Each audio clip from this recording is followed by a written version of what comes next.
Welcome back to the channel, guys, and welcome back to the K10 build, where today we're doing headliner things. Got the headliner here, have the trim pieces here, and what I've actually been working on off camera, I have to actually notch this a little bit.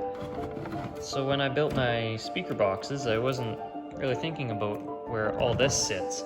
So if we come over into here, I have the driver's side kind of roughly sitting in place.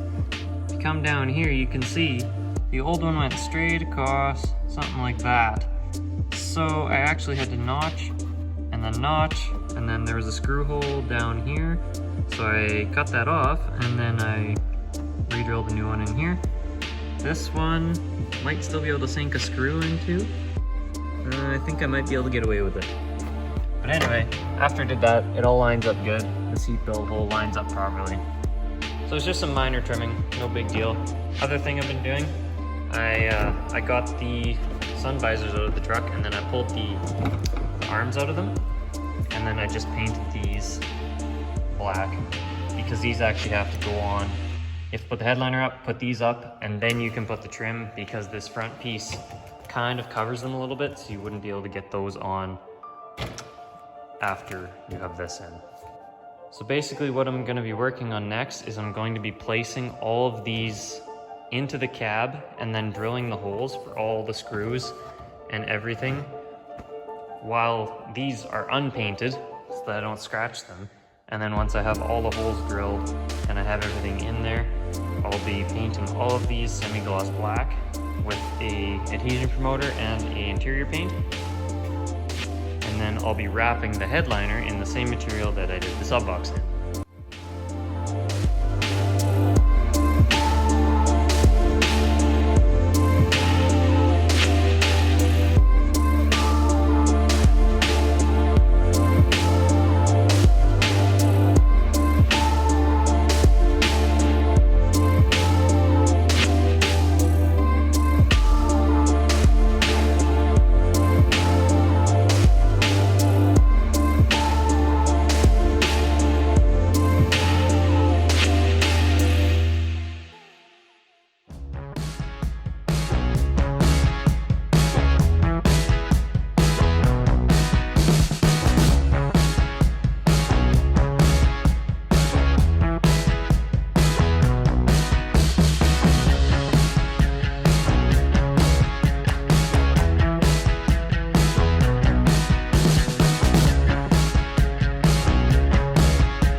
%of the headliner trim is in.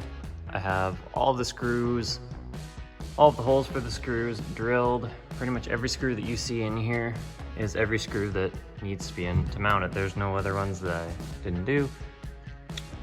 As you can see, like I said before, it's kind of tough to get that sun visor in there when you have this trim on. So the sun visors will go on and then the trim will go on, basically. The next step is gonna be pulling all of this out. I'm gonna scuff it with red Scotch-Brite. I'm gonna try that, and then I have adhesion promoter and then my semi-gloss interior paint. So that'll happen, and then I also need the windshield in because, as you can see, this blocks off your access to this pinch weld to get the windshield on. So windshield will be going in before this goes in for the final time.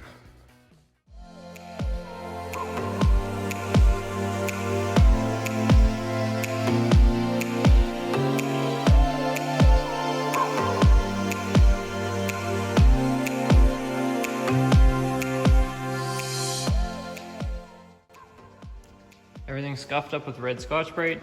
Next thing I'm going to do is hit it with some wax and grease remover, and then I'm going to be spraying a light coat of adhesion promoter, thinking I'll probably do 2 light coats, and then you let that dry fully, and then you hit it with the interior paint. When you're doing interior plastics like this, the paint usually doesn't like to stick to it for some reason. I've had some bad luck with painting interior plastics, so I figured I'd try this adhesion promoter and see if it helps.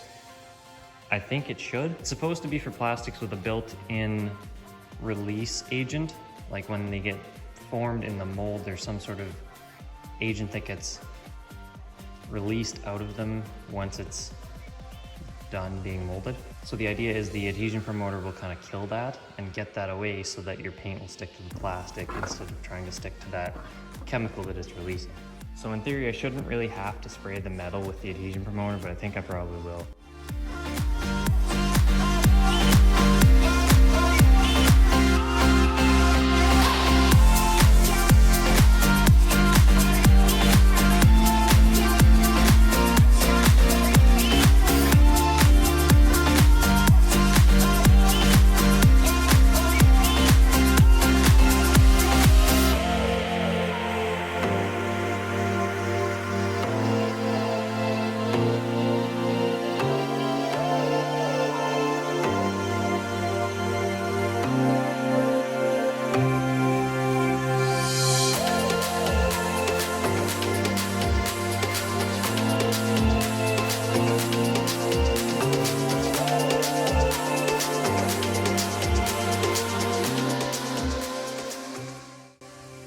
So I used the majority of one can. It actually didn't take as much as I thought. This stuff covers pretty good.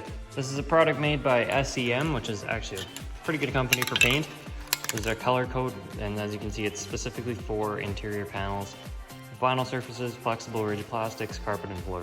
So this is pretty much the exact stuff you want to use on this. This is the Lando Black. So my understanding is it shouldn't be a satin and it shouldn't be a gloss. It should be somewhere in the middle. And because of the heat today, it flashed on there really quickly, so by the time I actually got everything, one coat on everything, it was pretty much dry from the start, so I could just keep going around and around. So I just kept going until that can was just about done, and I feel like I got everything covered pretty good. It's still really soft, so I'm not gonna touch it for probably a good 24 hours, but it covered pretty good. It looks pretty nice and consistent, and it's a decent finish. It's a little bit more satin than I thought it would be, but nothing wrong with that.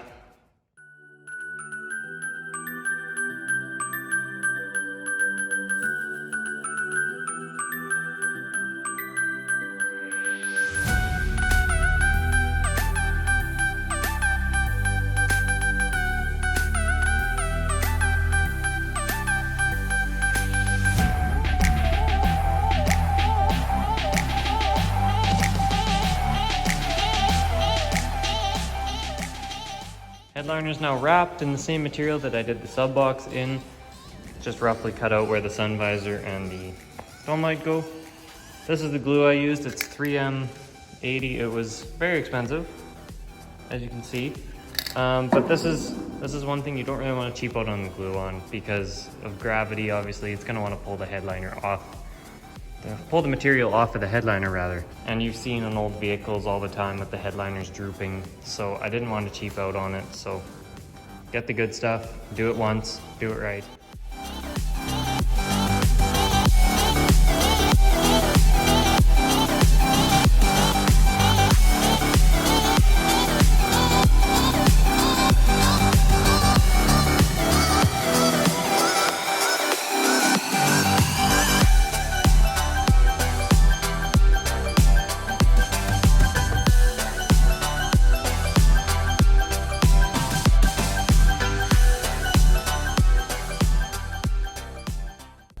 As you can see, we have a windshield now.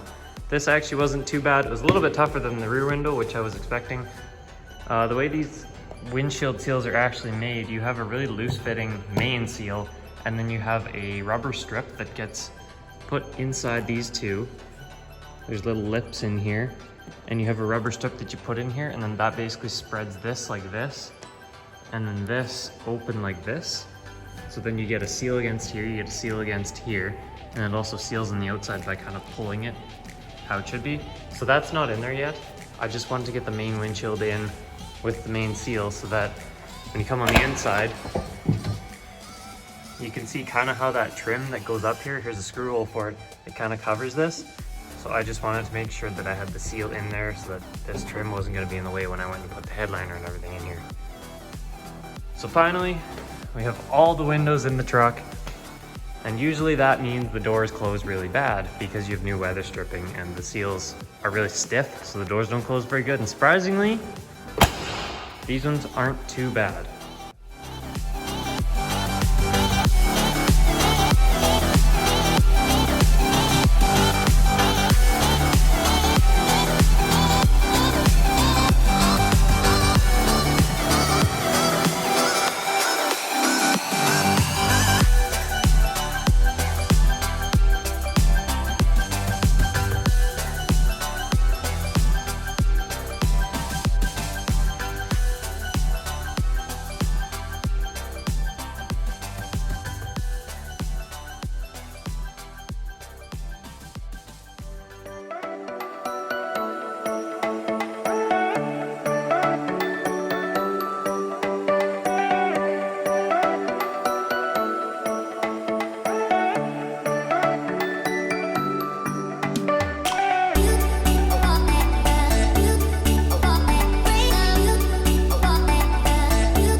Headliner is about 95% done now. Don't have this front piece in here yet, and I don't have the sun visors on the rods.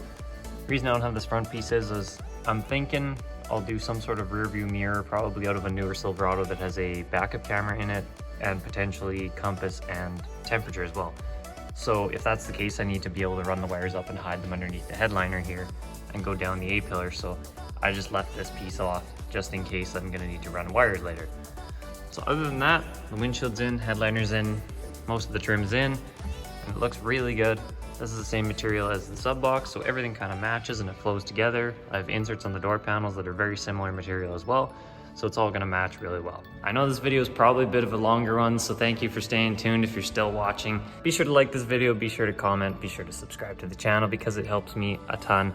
So with all that being said, we're gonna see you in the next one.